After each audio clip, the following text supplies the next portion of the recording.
Hello everyone. So this is part 7 of our JavaScript game making tutorial.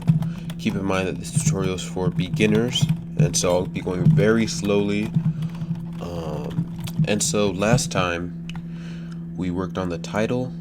We got the title working, and we can see that right here. Box game right here, title.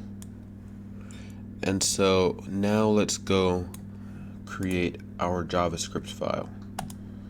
So new file, app.js. Alright. So first we want to start off with console.log. We're gonna say box game. And then we're gonna copy this code down right here. You can find this in my description. It's not really necessary for you to know this right now.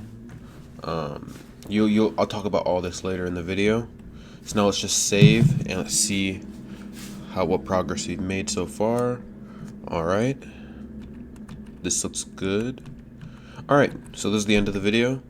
And if you were following along as you should have, this would have been very easy for you. And goodbye. I'll see you in the next video.